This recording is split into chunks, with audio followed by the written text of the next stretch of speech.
Hola a todos y a todas. En esta oportunidad vamos a estudiar la teoría de la acción y la pretensión en materia procesal. Bien, en cuanto a la acción debemos comenzar señalando que el proceso, como ya lo hemos visto en otros videos, se compone de elementos objetivos y subjetivos. En cuanto al elemento objetivo, este dice relación con el conflicto o con el litigio que se somete al conocimiento y fallo del tribunal. El litigio, recordarán ustedes, es aquel conflicto intersubjetivo de intereses jurídicamente trascendentales que está reglado por el derecho objetivo y se caracteriza por la existencia de una pretensión resistida. Ahora bien, para que el tribunal pueda conocer y por lo tanto resolver del conflicto sometido a él, es necesario que previamente el sujeto activo, es decir, el actor de esta relación jurídico-procesal, ejerza una acción para estimular, para excitar o para poner en movimiento el ejercicio de la función jurisdiccional. Entonces, fíjense, para que el tribunal pueda finalmente resolver del conflicto sometido a él, es necesario que previamente se verifique que el sujeto activo de la relación jurídico-procesal, es decir, el actor, ejerza una acción. Mediante la acción se pone, por lo tanto, en movimiento la función jurisdiccional, se pone en movimiento a la jurisdicción. Esto es lo que los romanos conocieron con el nombre del ius actionis, en tiempos del derecho romano, en tiempos de la antigüedad clásica. Y se vincula en la actualidad esencialmente con el principio de la pasividad de los tribunales de justicia consagrado a nivel legal en el artículo 10, inciso primero del Código Orgánico de Tribunales, que paso a leer muy rápidamente. Dice, artículo 10. Los tribunales no podrán ejercer su ministerio sino a petición de parte, salvo los casos en que la ley los faculte para proceder de oficio. Los tribunales, repito, no podrán ejercer su ministerio sino a petición de parte, salvo los casos en que la ley lo faculte para proceder de oficio. Ahí, en el inciso primero del artículo 10 del Código Orgánico de Tribunales, se establece lo que se conoce comúnmente como el principio de pasividad de los tribunales. O también llamado principio dispositivo.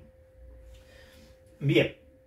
La acción entonces la debemos entender, la debemos comprender o inteligir como aquel derecho subjetivo público de las personas que consiste en poder acudir a los tribunales de justicia en búsqueda de la solución del conflicto y por supuesto la satisfacción de sus pretensiones. La acción, repito, es aquel derecho subjetivo público de las personas consistente en poder acudir a los tribunales de justicia en búsqueda de la solución del conflicto y, por supuesto, la satisfacción de sus pretensiones. Entonces, mediante la acción, como ya lo hemos reiterado, se pone en movimiento nada menos que a la jurisdicción. Bien, veamos a continuación cuáles son las características que han de informar a la acción procesal. En primer lugar, debemos reiterar que se trata de un derecho subjetivo público que activa a la jurisdicción. Entonces, la primera gran característica es que se trata de un derecho subjetivo público que activa a la jurisdicción. En segundo lugar, la acción en general se materializa en asuntos civiles a través de una demanda y en asuntos penales a través de una querella o de una actuación de oficio del Ministerio Público. Entonces, la acción en general en asuntos civiles se materializa o se concreta mediante la demanda, que es el acto jurídico procesal introductivo de la instancia mediante el cual se somete la pretensión al conocimiento y fallo del tribunal, o bien en asuntos penales mediante una querella o una actuación de oficio del Ministerio Público. Entonces, como se pueden dar cuenta, la demanda, la querella, esta actuación de oficio del Ministerio Público no son más que vehículos procesales para someter la acción y la pretensión al conocimiento del tribunal.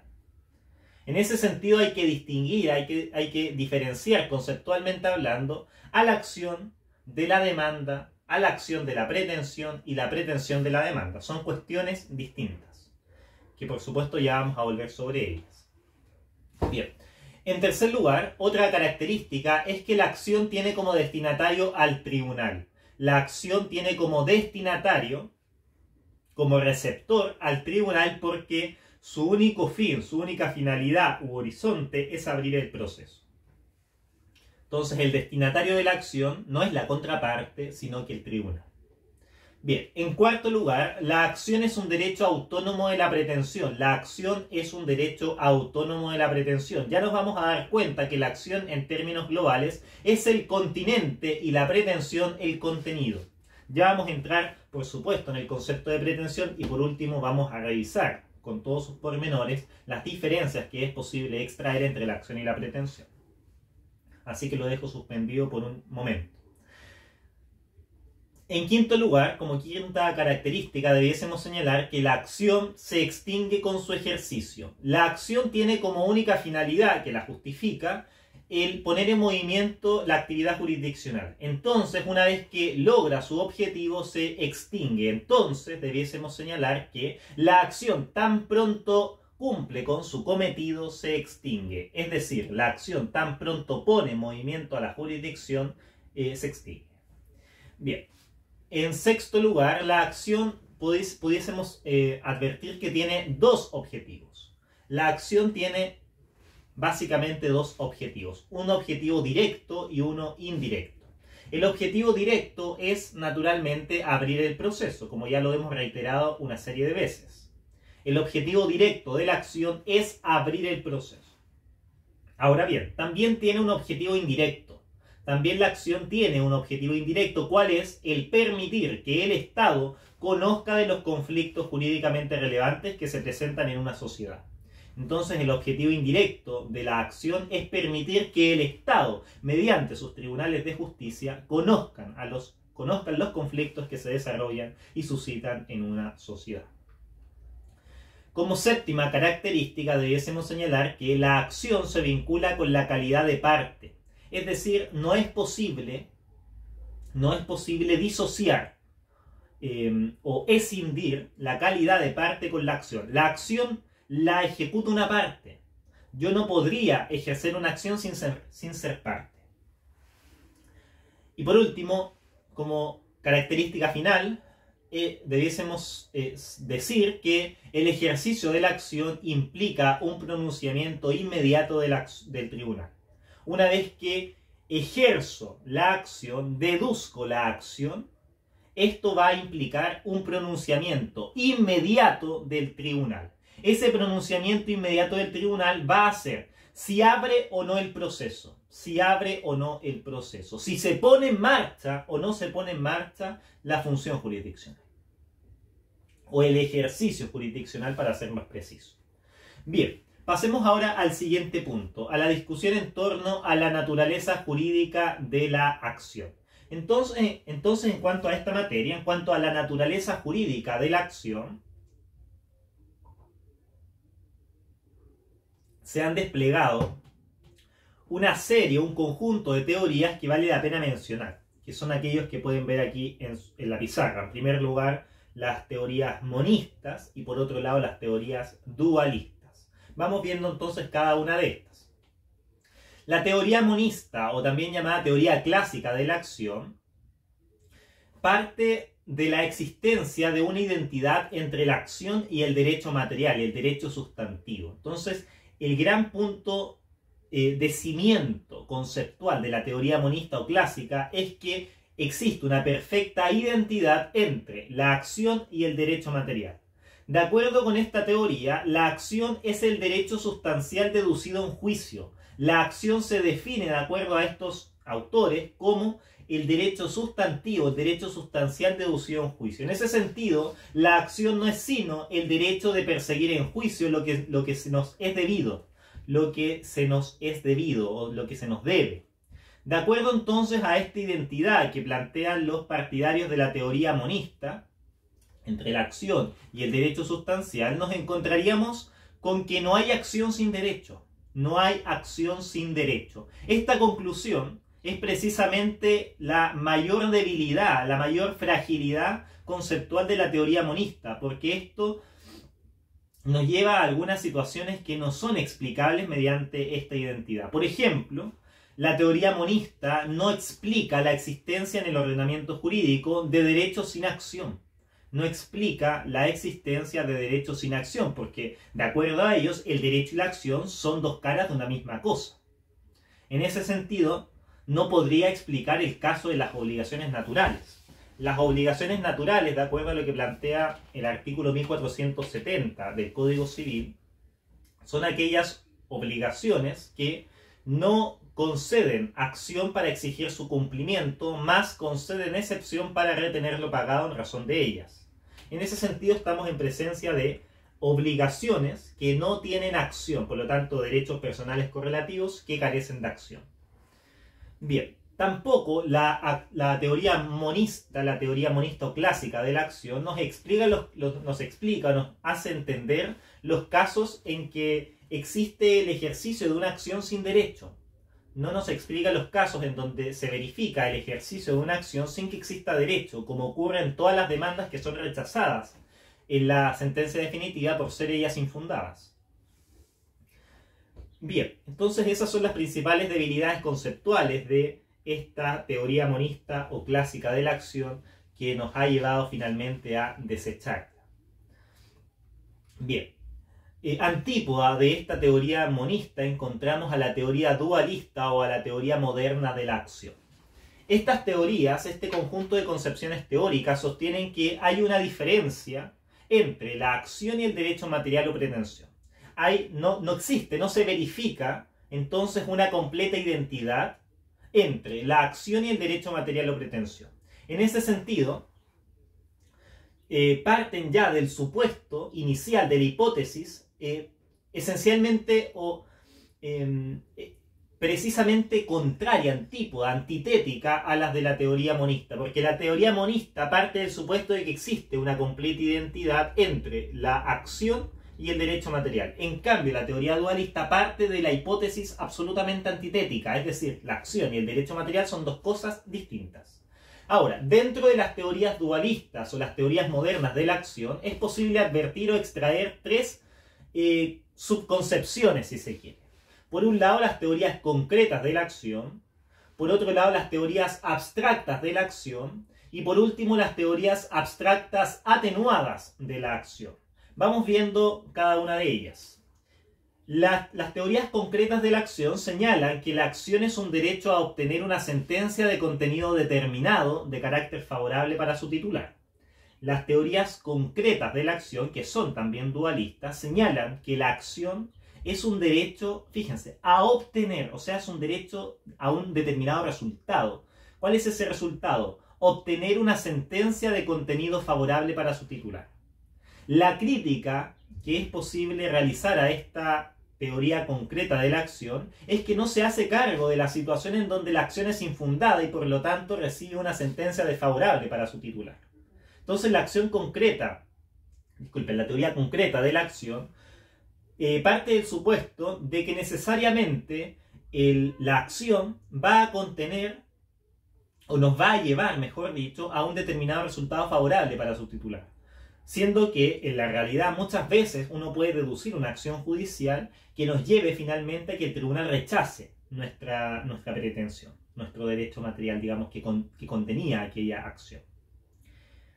Por ser esta infundada, por ejemplo, por no haber podido acreditar fehacientemente los hechos sobre los cuales sustenté mis pretensiones, etc. Bien, luego encontramos a las teorías abstractas de la acción. Entonces, como una segunda subconcepción de las teorías dualistas, podemos identificar a las teorías abstractas de la acción. Esta teoría señala que la acción es un derecho inherente a la personalidad, poseyéndose dicho derecho por el solo hecho de ser tal, por el solo hecho de ser miembro constitutivo de la clase de los seres humanos, y no por ser el titular de un derecho lesionado. Entonces, la teoría abstracta critica a su turno la teoría concreta de la acción, señalando que uno no es titular de la acción por ser el titular de un derecho lesionado, sino que, por el contrario, uno es titular de la acción por el solo hecho de ser persona. ¿Por qué? Porque la acción es un derecho inherente a la persona humana. Por lo tanto, yo soy titular de la acción no por haber sido el titular de un derecho lesionado, sino que soy titular de la acción por el hecho de ser miembro constitutivo de la clase de los seres humanos. Ahora, esta teoría abstracta señala que la acción simplemente es un derecho a poder acudir a los tribunales de justicia. La teoría abstracta, por lo tanto, concluye que la acción no es más que un derecho a pedir ante los tribunales de justicia. Nada más que eso. No se trata de pedir un determinado resultado o de conseguir un determinado resultado como señala la teoría concreta, sino que es simplemente un derecho de petición. Un derecho de petición ante los tribunales de justicia, ante los órganos jurisdiccionales. Bien, vamos ahora ya con la última teoría dualista, que son las teorías abstractas atenuadas de la acción. Las teorías abstractas atenuadas de la acción. La teoría o las teorías abstractas atenuadas de la acción sostienen o parten del supuesto de que el derecho de accionar no exige ser el titular de un derecho material que se deduce en juicio. Las teorías abstractas, repito, sostienen que el derecho de accionar no exige ser el titular de un derecho material que se deduce en juicio, como ocurre, por ejemplo, en las teorías concretas, sino que solamente exigen afirmar la existencia de un hecho o el cumplimiento de determinados requisitos. Entonces, lo único que exige la acción para ser tal es afirmar la existencia de un determinado hecho, por ejemplo, el hecho basal del conflicto, o bien el cumplimiento de determinados requisitos, por ejemplo, frente a una situación de responsabilidad civil extracontractual. Se va a tener que acreditar los requisitos o los elementos constitutivos de tal institución. Bien. Las teorías abstractas atenuadas, a diferencia de las teorías abstractas a secas, señalan que tampoco basta, en este contexto, digamos, el mero ejercicio de un derecho de petición. No es solamente la acción un ejercicio del derecho de petición, sino que también es necesario que a través de esta petición se formule una pretensión. Además de la petición, es necesario que se formule una pretensión. Esto es un reclamo de un bien de la vida frente a otro sujeto distinto de un órgano jurisdiccional. Entonces, fíjense, la teoría dualista abstracta atenuada señala que no es, o sea, es necesario, mas no suficiente la petición ante el órgano jurisdiccional. Pero también es necesario que dentro de esa petición se concrete o se materialice una pretensión. O sea, no es la acción un mero ejercicio del derecho de petición, sino que además de ser un ejercicio del derecho de petición, es necesario que se formule una pretensión, es decir, un reclamo de un bien de la vida frente al órgano jurisdiccional. Un nivel de satisfacción, un nivel de exigencia ante el tribunal para finalmente ver satisfecho su interés. Ahora, esta teoría fue defendida esencialmente, la teoría abstracta atenuada, por el destacado procesalista español Jaime Guasp Delgado, quien definía la acción básicamente como un poder concebido por el Estado de acudir a los tribunales de justicia para formular pretensiones.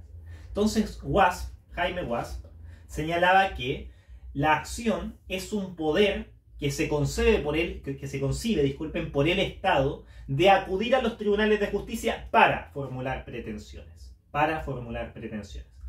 Es esta última teoría la más aceptada en doctrina y en particular en la doctrina nacional. De hecho, nosotros al definir a la acción señalamos que este es un derecho subjetivo público que permite a las personas acudir a los tribunales en búsqueda de la solución del conflicto y en búsqueda de la satisfacción de sus pretensiones. Entonces, de esa manera se aglutinan todos estos elementos que concibe la teoría de la teoría dualista y en particular la teoría abstracta atenuada de la acción. Bien, con eso entonces terminamos la teoría de la acción. Vamos ahora a estudiar la teoría de la pretensión procesal. Bien, la pretensión, a diferencia de la acción, se trata de una declaración de voluntad, es una declaración de voluntad por la que se solicita una actuación de un órgano jurisdiccional frente a una persona determinada y distinta al autor de la declaración. Entonces, fíjense, la pretensión ya no es un derecho subjetivo público que pone en marcha el ejercicio jurisdiccional, sino que la pretensión es una declaración de la voluntad por la que se solicita una actuación de un órgano jurisdiccional, o sea, la actuación de un tribunal frente a una persona determinada y distinta del autor de la declaración. En ese sentido, la pretensión busca esencialmente la subordinación del interés ajeno al interés propio. El objeto, el horizonte de la pretensión es subordinar, subyugar, si se quiere, el interés ajeno al interés propio. En otras palabras, la pretensión es la exigencia de satisfacción por parte del demandante. Es la exigencia de satisfacción por parte del demandante que se materializa en la subordinación del interés ajeno por debajo del interés propio. Bien, vamos ahora a estudiar los elementos de la pretensión. La pretensión procesal está compuesta de al menos dos elementos subjetivos y objetivos. Estos tienen una importancia gravitacional fundamental al estudiar la denominada triple identidad, la triple identidad de la cosa juzgada, sobre la cual ya vamos a tener oportunidad de revisar con todos sus pormenores. Dado que, de concurrir los mismos elementos entre dos pretensiones, estaríamos en presencia de pretensiones iguales, lo que es, digamos, un presupuesto indispensable para las excepciones de cosa juzgada y también para la excepción de litispendencia. Entonces, repito, la importancia de estudiar estos elementos de la pretensión dicen relación con el tema de la triple identidad de la cosa juzgada, que va a ser un elemento fundamental para poder esgrimir la excepción de cosa juzgada y también la excepción de litispendencia. Bien, vamos viendo entonces a continuación estos elementos de la pretensión. Comencemos con los elementos subjetivos de la pretensión. Estos hacen referencia a las partes que disputan la pertenencia activa o pasiva del bien de la vida, este bien de la vida que se persigue mediante la pretensión. Entonces, los elementos subjetivos, repito, son aquellos que hacen referencia a las partes que disputan la pertenencia activa o pasiva de un bien de la vida. Como se ha explicado ya en otros videos, las partes pueden ser directas, y dentro de ellas puede ser el sujeto activo o pasivo, demandante o demandado en materia civil, o indirectas, que son básicamente los terceros, y más precisamente los terceros interesados. Así como también pueden ser parte como elemento, digamos, subjetivo de la pretensión, los representantes, los cesionarios, los sustitutos, los sucesores procesales que ocupen su misma posición legal. Bien, eso entonces se refiere a los elementos subjetivos, que básicamente son las partes que disputan la pertenencia del bien de la vida que se persigue mediante la pretensión. Por otro lado, tenemos a los elementos objetivos. Los elementos objetivos son los que identifican un bien de la vida, de que tratan las acciones, objeto de la confrontación, objeto de la disputa o de la contienda. En otras palabras, el elemento objetivo es el bien litigioso que se pretende, es el bien litigioso que puede consistir en una cosa corporal o en una conducta de una persona. El elemento objetivo básicamente es el bien litigioso que se está pretendiendo, que puede consistir, como ya dije, en una cosa corporal o en una conducta. Ahora, los elementos objetivos, para ser más precisos, los elementos objetivos de la pretensión son, por un lado, el objeto pedido y por otro lado, la causa de pedir. Entonces, los elementos objetivos de la pretensión son, por un lado, el objeto pedido y por el otro, la causa de pedir. En ese sentido, fíjense, cuando se logra advertir identidad de partes, identidad de objeto pedido e identidad de causa de pedir, vamos a estar en presencia de la triple identidad de la cosa juzgada. Eso lo dejo simplemente como un punto aparte en este momento o como un pie de página, porque sobre esto hay ríos de tinta que se han escrito. Por supuesto va a ser objeto de otro video. Bien, vamos viendo entonces, repito, este elemento objetivo de la pretensión. Comencemos con el objeto pedido. El objeto pedido es el beneficio jurídico inmediato que se reclama y al cual se pretende tener derecho. El objeto pedido, repito, es el beneficio jurídico inmediato que se está reclamando y al cual se pretende tener derecho. El objeto pedido no es equivalente al objeto material del juicio necesariamente. El objeto pedido debe expresarse en las peticiones concretas de la demanda. Ese es el objeto es lo que se reclama, lo que se pretende en juicio. Por otro lado, encontramos a la causa de pedir. La causa de pedir la podemos extraer del artículo 177 del Código de Procedimiento Civil que voy a leer muy rápidamente.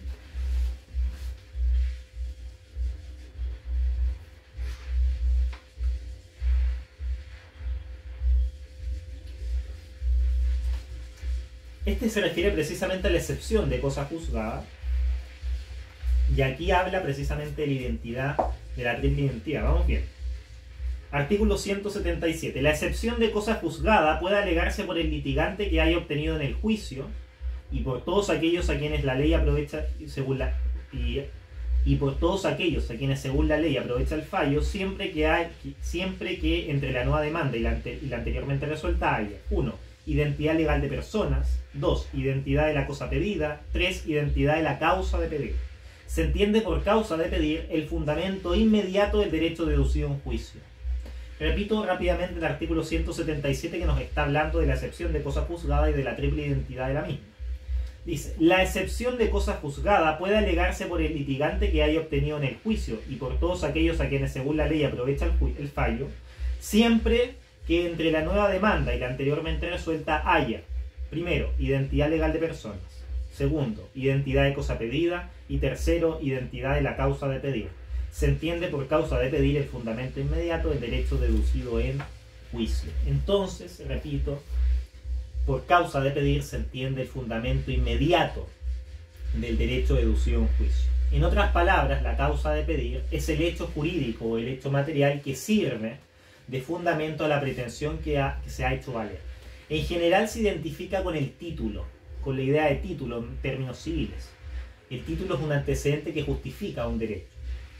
Por ejemplo, si el derecho, si es un derecho real, digamos, va a ser causa de pedir la compraventa, el legado o la sucesión por causa de muerte, digámoslo así, en general. Claro, serían incluso en ese caso, digamos, si lo que se está reclamando es un derecho real, por ejemplo, en una acción reivindicatoria en contra del poseedor no dueño, este podría alegar que la causa de pedir, el sujeto activo podría señalar que la causa de pedir es el título que justifica su derecho real, por ejemplo, la compraventa, por ejemplo, el legado, la herencia en términos genéricos. Bien, ahora, si a diferencia del anterior ejemplo se trata de un derecho personal, la causa de pedir va a ser el contrato, el daño, tratándose por ejemplo de la responsabilidad civil extracontractual, etc. Entonces, la causa de pedir, repito, es el fundamento inmediato que da justificación a lo que se pide, a la pretensión en otras palabras. Ahora, la causa de pedir debe expresarse necesariamente en los fundamentos de hecho y de derecho de la demanda. La causa de pedir se debe expresar, se debe dejar mención directa en los fundamentos de hecho y de derecho de la demanda.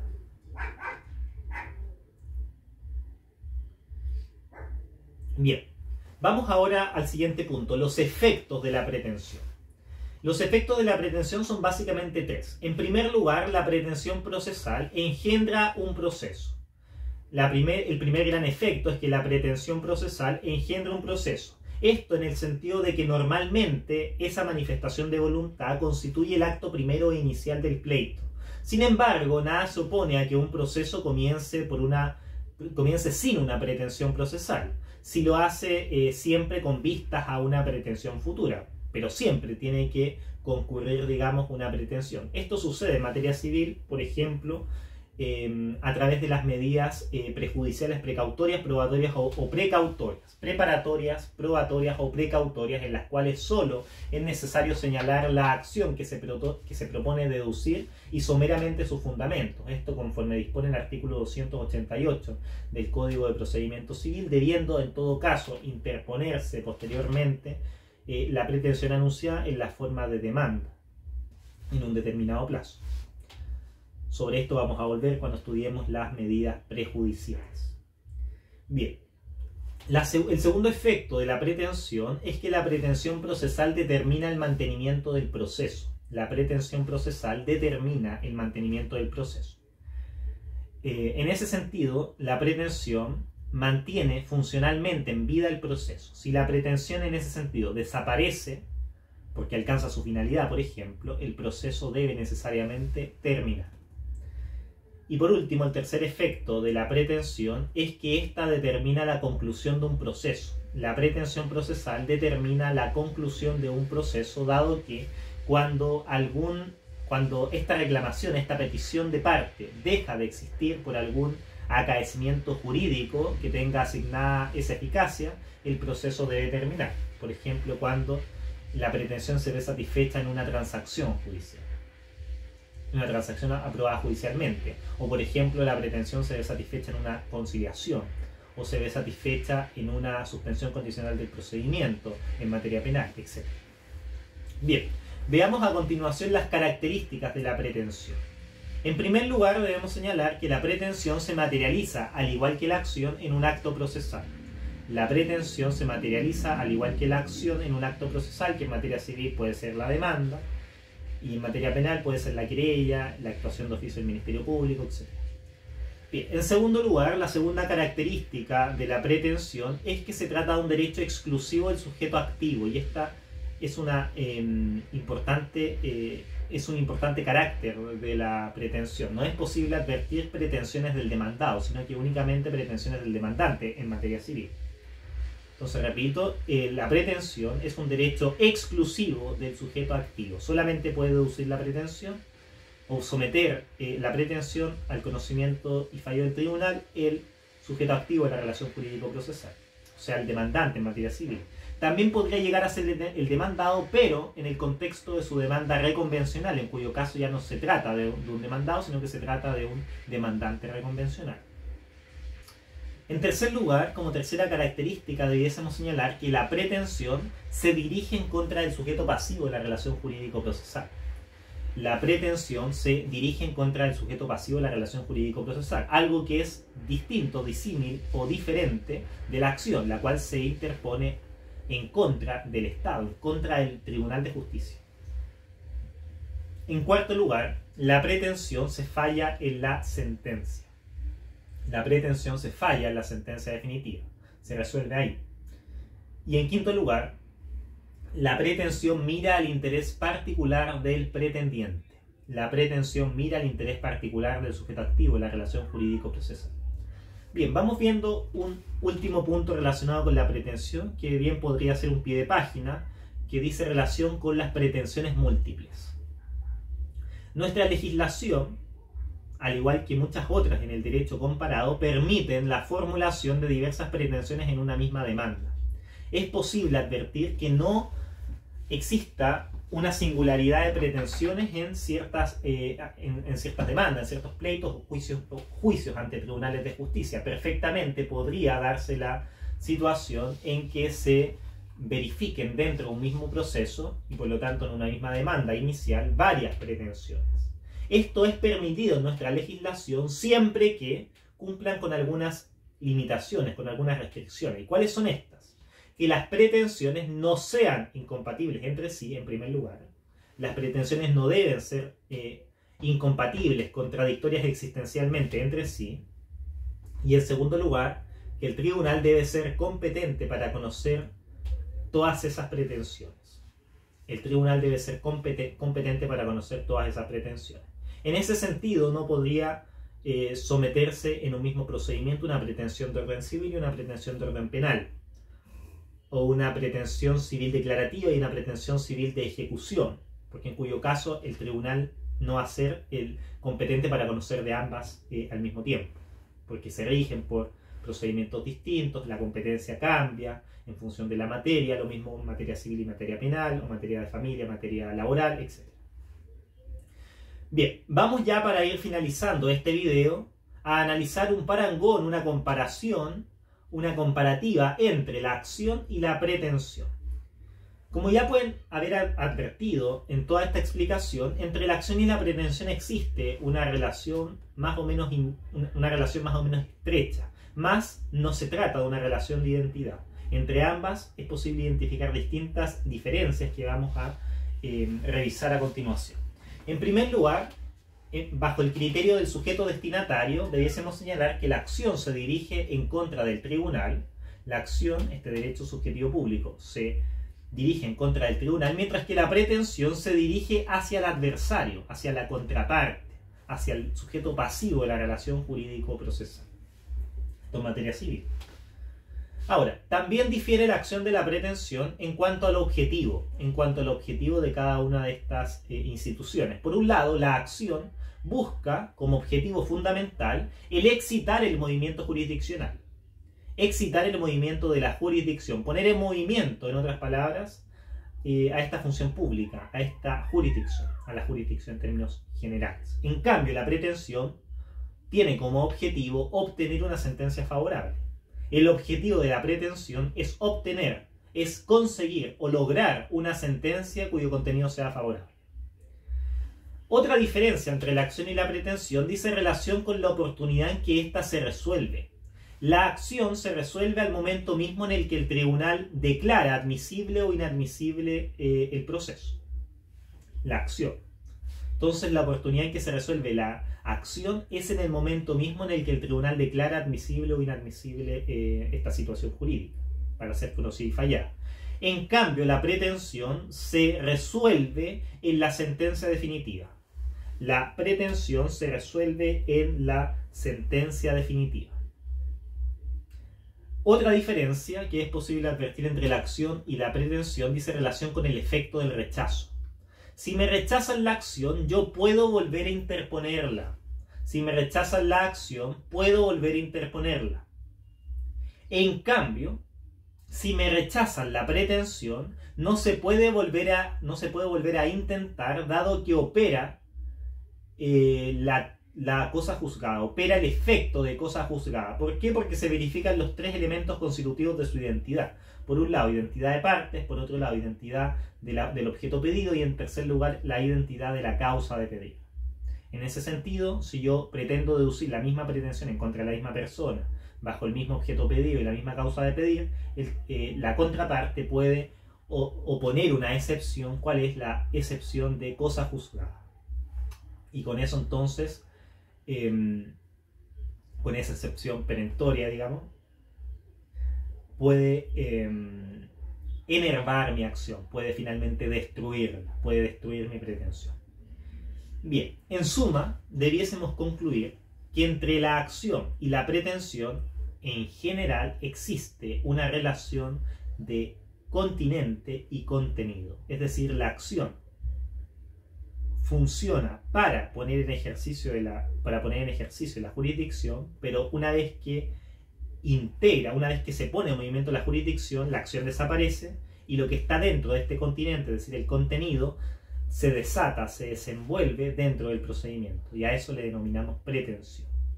Si quisiésemos en términos metafóricos, la acción es el caballo de Troya que intenta abrir las sólidas paredes de Troya, las sólidas puertas de Troya, y una vez que se abren las puertas de Troya, se destruye el caballo, sale el contenido del caballo, que son los distintos militares griegos como Ulises, Aquiles, etc., que toman la forma de pretensión. La pretensión es el contenido del caballo de Troya, estos militares griegos, mientras que la acción es tan solo el continente, el caballo de Troya, que tiene por único objeto abrir las puertas de Troya, es decir, abrir o poner en movimiento a la jurisdicción. Bien, con esto entonces vamos a dar por finalizado este video en torno al estudio de la teoría de la acción y la teoría de la pretensión procesal. Espero les haya servido esta explicación y nos vemos en una próxima oportunidad. Hasta pronto.